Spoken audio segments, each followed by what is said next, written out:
राज्यातील वाघांचे मृत्यू व वाघांच्या शिकारीचं वाढतं प्रमाण लक्षात घेऊन मंत्रालय येथे राज्याचे वनमंत्री गणेश नाईक यांच्या अध्यक्षतेखाली मंत्रालयातील सभागृहात बेहलिया टोळीने केलेल्या व्याघ्र शिकार संदर्भात वन अधिकाऱ्यांची एक बैठक आयोजित करण्यात आली होती। या बैठकीत मुख्य वन्यजीव संरक्षक विवेक खांडेकर, प्रधान मुख्य वनसंरक्षक MS राव, अतिरिक्त प्रधान मुख्य वनरक्षक क्लेमेंट बेन, ताडोबा व्याघ्र प्रकल्पाचे क्षेत्र संचालक जितेंद्र रामगावकर उपस्थित होते।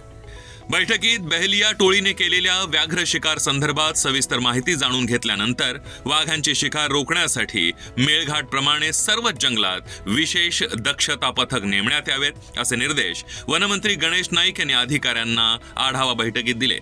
राज्यात मागील काही महिन्यांमध्ये 25 वाघांची शिकार झाली आहे, त्यामुळे वनविभागासमोर नवं आव्हान उभं राहिलंय। याच पार्श्वभूमीवर झालेल्या बैठकीत वनमंत्री गणेश नाईक यांनी महाराष्ट्रातील वाघांच्या सुरक्षिततेसंदर्भात महत्त्वाचे आदेश जारी केलेत, ज्यामध्ये जंगलात वनविभाग अधिकाऱ्यांची गस्त वाढवणं, वाघांचे भ्रमंती मार्ग व पाणवठ्याच्या ठिकाणी CCTV कॅमेरे बसवणे, आधुनिक तंत्रज्ञानाचा वापर करणे, शिकाऱ्यांची माहिती देणाऱ्या खबऱ्यांचं जाळ विकसित करणे आणि संशयित व्यक्तींवर लक्ष ठेवणे, तसंच बिनतारी संदेश यंत्रणेचं प्रमाण वाढवण्यात यावं यासारख्या उपाययोजना तातडीने लागू करण्यासाठी प्रस्ताव तयार करण्याविषयी मंत्री गणेश नाईक यांनी अधिकाऱ्यांना निर्देश दिले।